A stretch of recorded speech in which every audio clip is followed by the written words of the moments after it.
Ladies and gentlemen, welcome to Passively Offside. My name is Taylor, as always. I'm gorgeous today, because you guys didn't tell me, I have to tell myself. Joined in the studio, as always, by my buddies Nephi, Splenda, and that guy, Brandon, right there. Look at him. Look at his face. As you all know, Boris is away for the summer. We're going to get an update from him in just a second, but in case you haven't seen our previous shows, terrible news. Boris is away in Sydney, Australia, searching for his son who was taken from him at the Great Barrier Reef. So let's go live to Boris right now. Boris, how is the search for Nemo going? And Boris is muted. Audio again. He didn't unmute himself like we knew he was going to. Can't seem to find him. There was a boat. The boat took him. I've been in contact with some Aborigines. They've done nothing but teach me how to play their instruments. I'm so lost out here. The faintest thing that I have is this crappy cell phone service that lets me do the podcast every week. But I shall find my son Nemo if it's the last thing that I do. Back to you in the studio.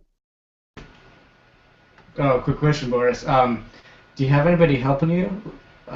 Maybe someone who loses their mind a little bit? Yes, actually, Dory is on her way over here. She is on a flight, currently from Salt Lake City, to come help me. The thing that we have a problem with is that she's got short-term memory loss, and we just can't deal with it. She forgets everything after 10 seconds. So, but it's two minds are better than one. Back to you in the studio. Shark bait. Ooh-ha-ha. That one had to be happening. Okay, so Boris got one for once. Thank you, Boris. I like that one. Did you guys like that one? Yeah, that was an okay one. I think that was one of Splenda's. Yep. Okay. Basically, penguin acid thing. Yeah. Anyway, moving on to our next thing, I would like to say we apologize for any racism that you may have experienced last week. Everyone gets a red card today. Everyone gets a red card. No. Boris is continuing the racism and gets a double red card. That's just a Boris. Okay. Anywho, we got some news today. This week was actually a lot better for news than last week. There's kind of a lot going on. Not all MLS, but a lot related to soccer and U.S. soccer. So, let's start off. First off, LA finally wins with Landy Cakes back. And speaking of Landy Cakes, Donovan breaks the all-time scoring record and then some with one on top of it. He now sits at 136. So he is over the record, has set a new bar. We'll see if anyone breaks that eventually when he dies in 1,000 years. Dude's a vampire or something. He'll lose all his hair first. New England continues to burn the MLS with another win. They are first in the East, third overall with 1 point behind RSL, and they are 4 points above the next closest Eastern team. So, welcome to the club, New England. We're going to talk a little bit more about this, not much in a minute, but Stefan Fry from Seattle makes the biggest mistake by a goalkeeper since Michael Gesperning from Seattle last season, who got a red card for going outside of the box with the ball. Or caught it outside the box. That's the auto red. Yeah, so auto red on that last season. Seattle is not doing well with keepers right now. I did hear rumors of them thinking of a new keeper, but nothing confirmed in that regard. And I have here Michael Gesperning is now playing for a Greek team. Okay, sorry, pal. Round 3 of the Open Cup is happening right now. Brandon's missing it, and he's very sad about that. This is the round that decides who plays the MLS team, so we'll be talking more about that to come. The 4th round starts June 10th. We'll cover all that very soon. Snoop says Clint Dempsey is the best player in the world. And by the way, is it Snoop Dogg or Snoop Lion still? Snoop Lion. Is it still Snoop Lion? Because MLSsoccer.com said Snoop Dogg, so they should get on that. But yeah, it says Clint Dempsey is the best player in the world and had some decent points, although I wouldn't say best player in the world. I'd just like to throw in there that I'd like to smoke what he's smoking. All right. Alrighty then. We have a little bit of tech news real quick. This is something that's kind of cool to anyone watching.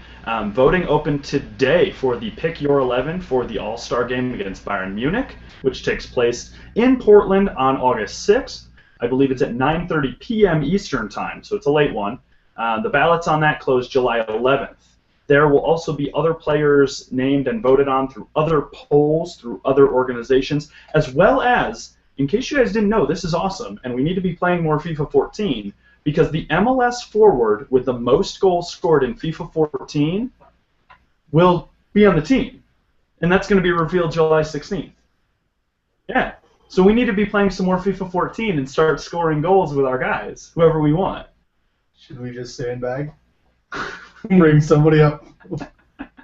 Throw Nick Romando up. Yeah. So, well, no, I think it has to be a forward. They're actually going to do the forward position. So we take the lowest ranked forward in the game. No, we want to win that game. That's what I'm saying. Be funny though. We want to win that game. Yeah, Anyway, that's all our news for this week. That last one I'm really excited about. I'm going to start playing a lot of FIFA 14 and see who gets. Yeah. Scores. None of us had a great week last week except for Boris, who kind of slaughtered us. I will say, Boris, you're not going to like these numbers because they don't include yesterday, but currently I am sitting at 27 of 79. Boris is at 33 of 79. Brandon is at 34 of 79. And I know... Who'd else you get? Out of 75 because I missed those few games that 1 week. No, I did everything right. You were at 65 last week and we had 11 games. That would be 76. That's what I said. You said 79. No, you're 76. Okay. 34 of 76. If I said 79, I'm sorry. I know Boris wants me to say, as of last night, Boris is tied with Brandon at 34 points. Because Brandon has voted for less, Brandon is still technically winning. Ew. Which we are going to fix. I am fixing that. I don't care. Everyone gets points for every game. If you didn't vote for it, you don't get a point. I'm putting that on the podcast. From now on. No. Okay, let's save this discussion for later. Let's keep going. Shut up, Nephi. Who is at 23 of 68, and Splenda rounding us out at 19 of 69. Go ahead, Nephi. Tell us about Ghana. That's how you're going to transition. That's our transition right there. Wow. I was just trying to keep this going so we'd be on time. But now you're late. Oh, I gave it to you. good transition, bro. Go ahead. All right. It's all you. So going on to Ghana. I'm taking that thing out so I don't hear echo. Really, I'm not going to go over the full lineup. There's only a couple players you really need to know, and that's their midfield. Biggest names: Kevin Prince Boateng, plays for Schalke. Suli Montari for AC Milan. Michael Essien for AC Milan. Asuma Gian, I'm going to pronounce his name wrong. Gian, Udinese, and Andre. Jean? I knew he was going to have it in the back of his pocket. Yeah, and then Andre Ayaya for Marseille. Ghana, if you don't know about the World Cup, there are nemesis. They're the people that get us out every time. And to get to this World Cup, they beat our Bob Bradley's Egypt. They destroyed our Bob Bradley's Egypt 7-3. So a guy that's played against him quite a bit, knew him, still got destroyed. Their best result in the World Cup was quarterfinals in 2010, where they beat us to advance and then lost to Uruguay in the shootout. But with that note, they're in our group, and they sit the exact same place where we do. They need the exact same results we do, and that's kind of where they kind of stand with that. So about their team, though, like I was saying before, they have a strong midfield. And that's also kind of their weakness, because you have so many talented players, you have to come up with the right type of formation to get the best out of them. They normally run a 4-4-2. That's what they've played when they played Egypt on all through their qualification. But with that, it leaves players out that can't really have their strengths utilized. And like I was showing, like what I was talking about, how many players.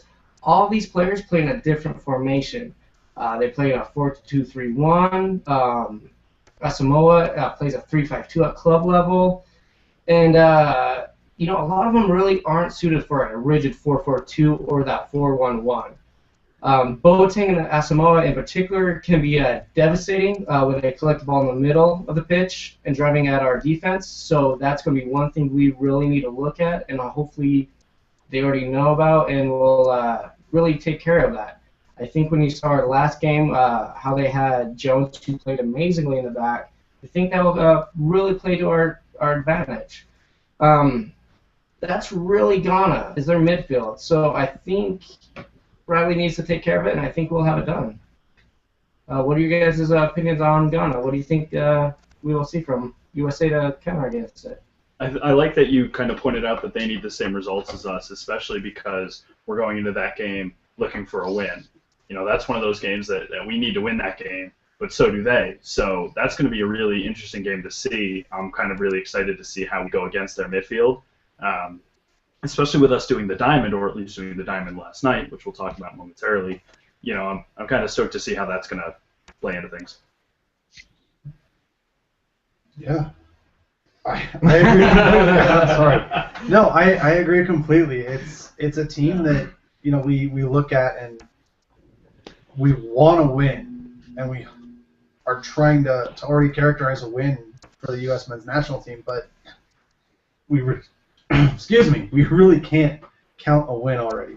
So I definitely think that first game is really going to be a big tell on how the group looks for us. Besides Mexico, there's no other team that I despise with all of my being than the Black Stars. Ghana has eliminated us 2 World Cups in a row. Every time I see their name pop up, it angers me. I mean, the curse for Bob Bradley, you know, taking Egypt all the way to those qualifying games and then having to face Ghana. I mean, come on.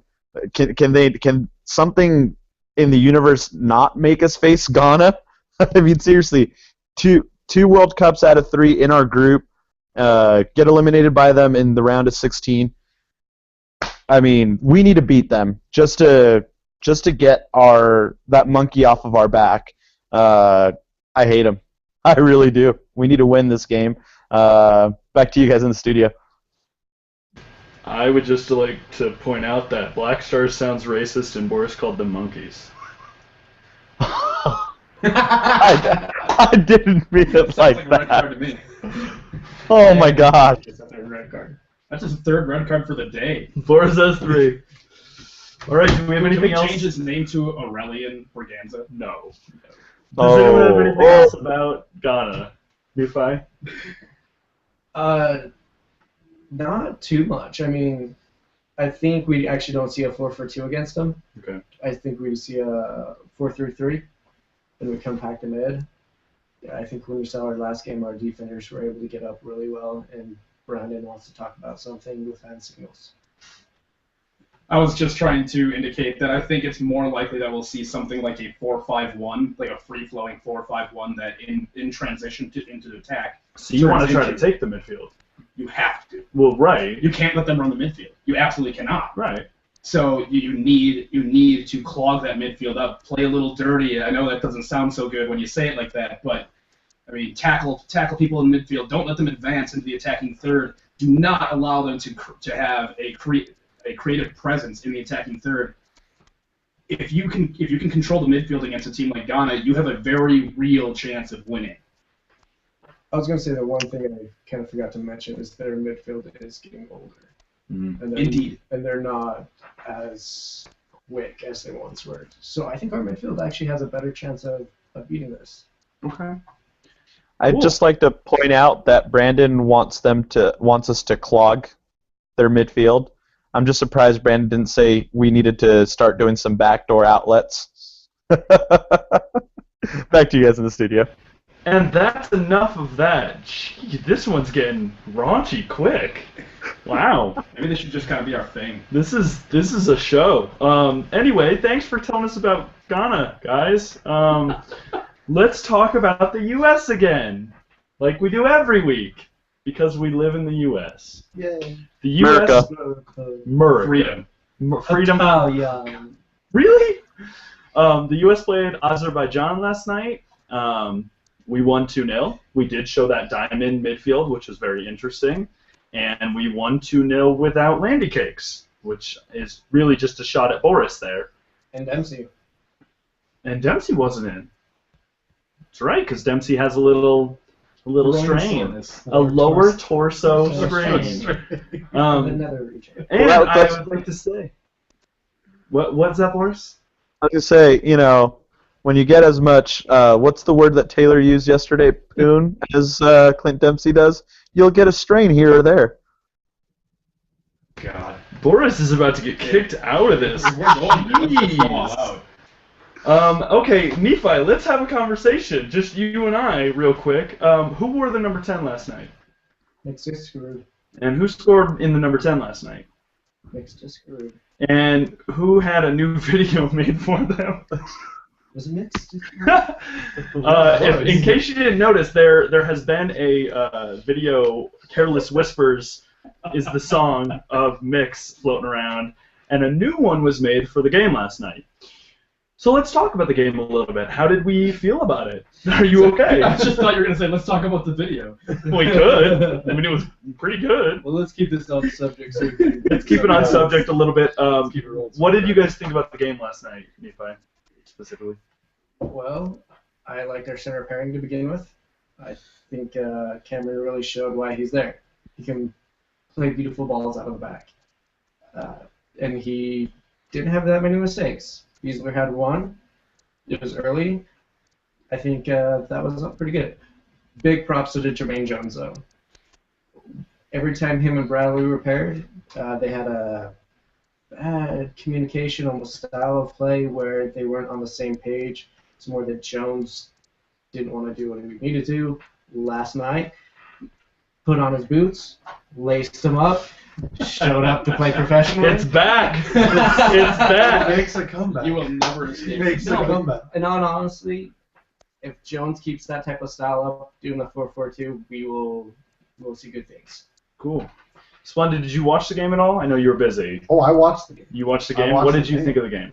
You know, again, coming from my perspective, not a very big soccer fan. Boots laced up. Boots professional. laced up. I had my AO scarf on. It was great.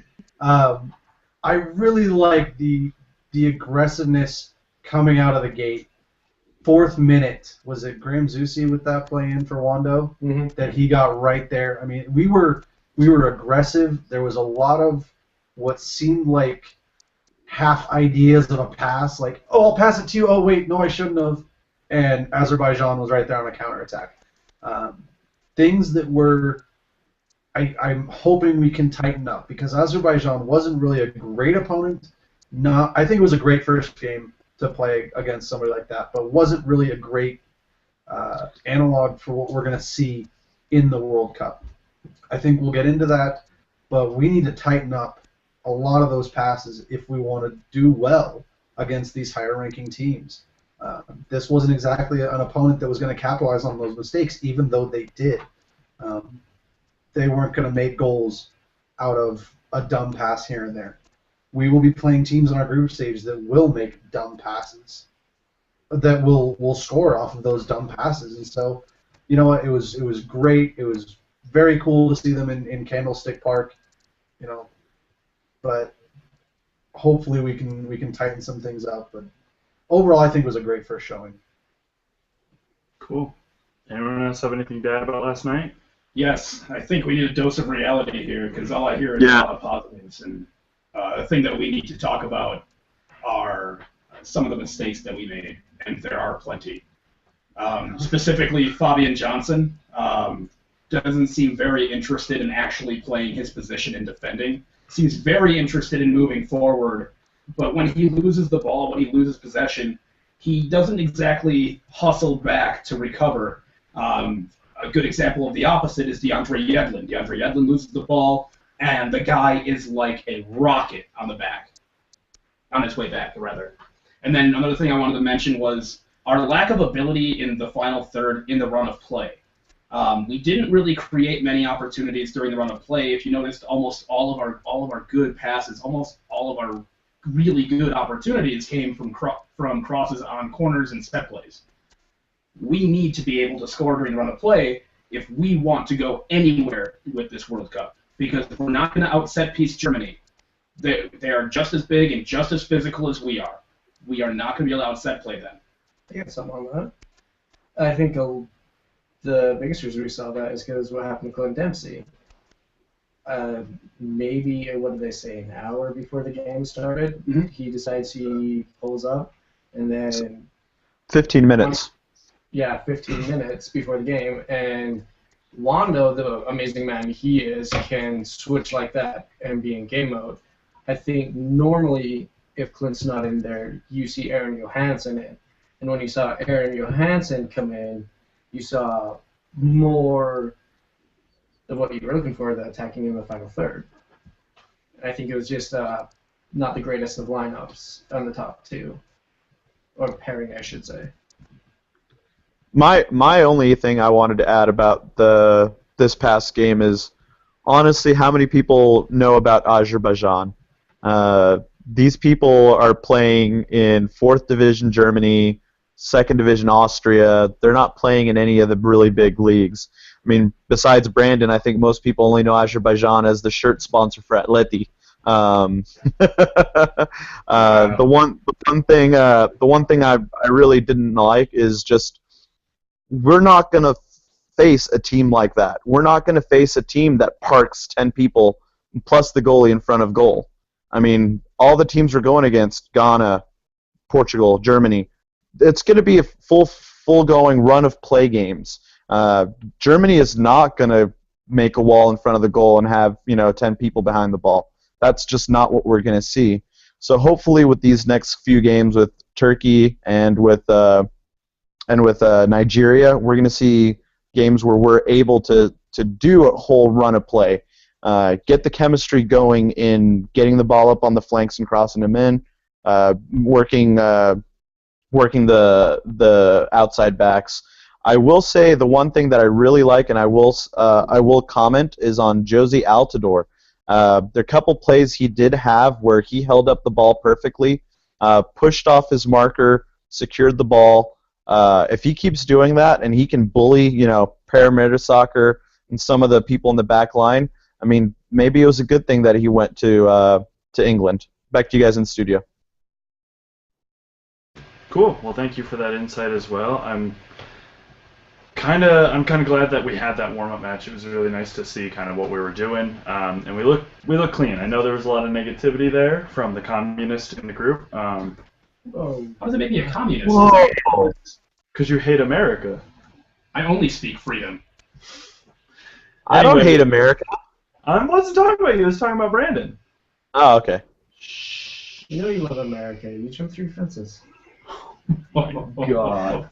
That was my first racist comment, but I do deserve a red flag. Nephi's over there, by the way. This is to Nephi. What's wrong with us? Anyway, let's. Even though Boris just sent it back to us, let's go back to Boris for our of the week. Boris of the week. Alrighty then. Our winners. WinRAR is you. Goal of the week winner Eric Hurtado, Vancouver.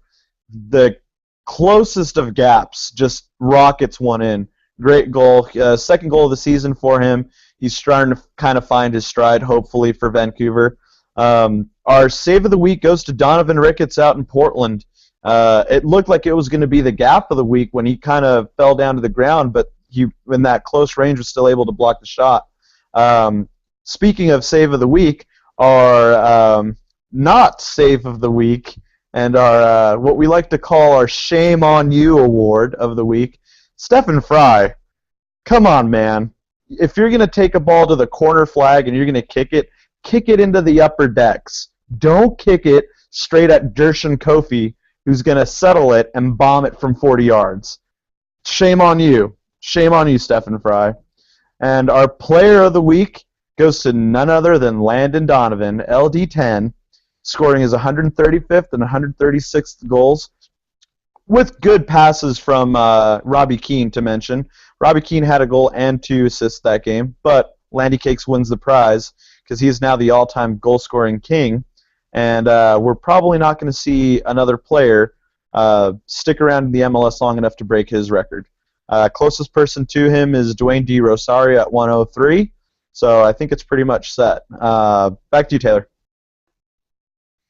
Awesome. Thank you, Boris. Speaking of Landy Cakes, guys, like Boris said, like I said earlier, he broke the record. He kind of shattered it a little bit. So this takes us back a couple weeks. A couple weeks ago, I believe episode 3, not 3 weeks, episode 3 of Passively Offside, we talked about Ramondo and Donnie. And some of us in here said Ramondo would probably get it first. Some of us said Landon would get it first. And look, Landon got it first. Now, my biggest question, I know you all have something to add to this. My biggest question that I want to ask Splenda specifically, is this because Landy didn't get in the top 23? I think this was the spark he needed. The type of player that he is apparently now. Coming from a snub from the World Cup roster, he takes something negative like that and turns it into a positive. Now, he definitely could have gone the other way and taken that negative and just sat out, told Bruce Arena, like, you know what, don't play me, I don't care, I don't want to do this anymore, and just quietly stepped away. But he took what most are calling a negative, being snubbed from the World Cup roster, and turned this into an extreme positive. Now, he could continue to go up. He could continue to trend upward, continue to score goals, put this record even further out of reach, or this could be kind of the nail in his coffin and just say, you know what, I got the record, my name is in the record books, I'm done. So I think definitely the next 6 months will tell what he's going to do and what his mentality is going to be. I think congratulations to him, and yeah. Thanks, Splenda. While Brandon dies to my left, we're going to go to Nephi about this a little bit. You popped up there. What did you have to say, pal? Oh, yeah. He went up before Ramondo because he didn't make the 23. Our man's in the World Cup. He's home. Well, hold on. Let's be fair for half a second. I know that you don't want to be a DR, as I'll call it on the podcast, as you called Boris a moment ago. A doctor? Oh, you Doctor? a lower torso rider. Oh. I know you don't want to be a lower torso rider on Donnie, but we knew Ramondo was getting in regardless. Yeah. 3 keepers. I mean, let's be fair a little bit there. I don't want to be. Okay. Brandon, how did you feel about those goals? It's good goals. Well, I'm happy you got him, of course. I mean, I have no ill will towards Landon Donovan. I love what he's done for our country. I do think that it might have been a little too early to call him out, but personally, it was going to happen eventually anyway. There was going to be a time where he just stopped getting called up. Why not now? Why not give some younger players a chance? I'm okay with that. Cool. Finally, I want to go to you, Boris, as our resident Landy Cakes lower torso rider.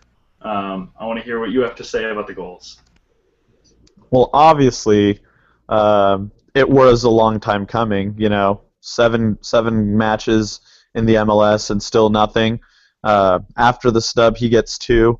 If Landy would have been at probably 6 goals into this season, maybe he doesn't get snubbed. I don't know why being a fan of the world of the U.S. greatest number 10 is being called a dick rider, but obviously you guys are just gonna have to mute me one of these days. Seriously, man, I'm about done with you. But no, he had to get him. They came right at the most opportune time, right after being snubbed. What else could you say about him? He's got the record, and there's no active player that could possibly catch up to him unless Dwayne D. Rosario goes on a mean streak in the next 2 years. And I don't think there's any player that's going to come up in the next couple of years that will stay in the league that long enough to break his record. Cool, I think. Thanks for whatever that was. Let's go back to Boris about the next topic, talking about Texas again. Boris, Texas. Texas again? I don't think we've talked about Texas today. No, not again as in today. Every time we bring up FC Dallas or Houston, I just say, let's talk Texas. So let's talk Texas. So, FC Dallas, what were they, 4 games in on top of the West? Almost every year, it seems like they start out really, really, really good, and then they taper off the hardest that they could ever possibly taper. They've lost the last 4 out of 5, and the one that they didn't lose was a draw against Chivas. Is this a question of them peaking way too early, or is this something that they'll be able to ever fix? Brandon? Well, one thing I wanted to point out about FC Dallas, especially on their trip to Salt Lake, I didn't feel that they played very well at all. And I think RSL, having been missed with Raimondo and Beckerman being gone, I feel we kind of played down to their level when we were capable of much more.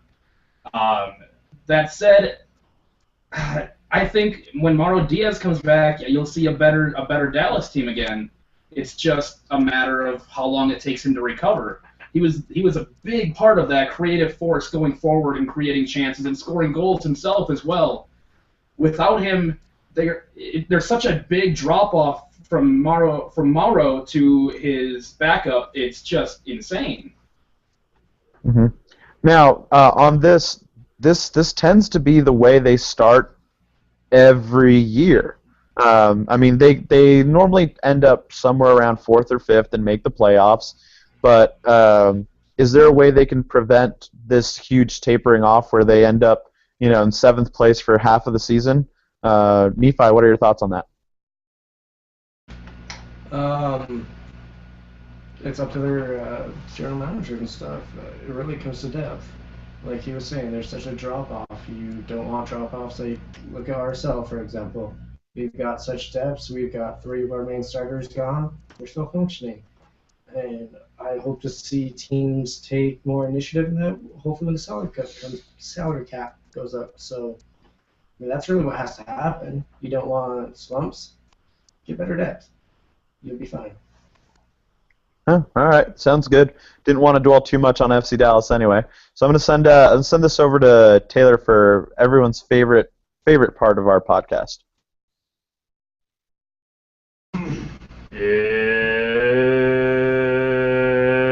It's your favorite channel podcast. Before we go into predictions, we're going to talk a little bit about a different cup that's going on right now. Like we talked about last week, the Moose Loose Boot the Hoos Cup is happening right now, otherwise known as the Canadian Cup. We learned that apparently Canadians do double leg finals. So tonight's first leg final, Toronto-Montreal ended 1-1, and I guess they're going into the next one whenever that is. They just can't do anything the American way. Right? Canada. The whole What? That's a yellow card. That's a yellow card? All right. I think that's a yellow I card. retract that That red wasn't and racist. give us That red. was- That was kind of Come racist. on, MLS ref. Canadians, Stop those a refs. Canadian isn't a race. Anyway, predictions for this week. We'll go through these real quick. I have Chivas USA and Portland. I'm giving that to Portland because I also have Chicago versus LA. I'm giving that to LA. Also because Boris. I've got Seattle versus RSL. In Seattle, I believe I have that as a draw. 2 top teams in the MLS going at it. And Toronto FC versus the Columbus Crew. I'm going to go ahead and give this to Toronto FC. Over to Brandon. All right, my first match is DC United and SKC. Given their recent games against each other in the past, I'm going with SKC over DC United. Lower Yes. torso rider.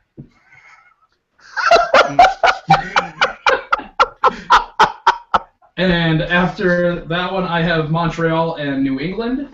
I am giving New England another win. They are red hot right now, and as long as Lee Win keeps playing well, they will remain red hot. Absolutely. Lee win. All he does is win. Yeah. I got it. Yeah, I got FC I got Dallas that and San Jose. I'm going FC Dallas just because I don't like San Jose. There's nothing more on that one. And then Chivas and Philly. Lower I torso think rider. Philly will turn it around. I think this will be a good start for them to trend upwards, and Philly will win.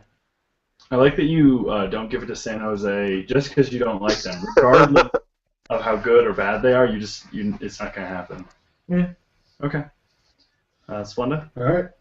Colorado and Houston. Colorado's coming off a big win last week. Think they keep their train rolling at Dick's Sporting Goods Park with Colorado win. And then Portland and Vancouver.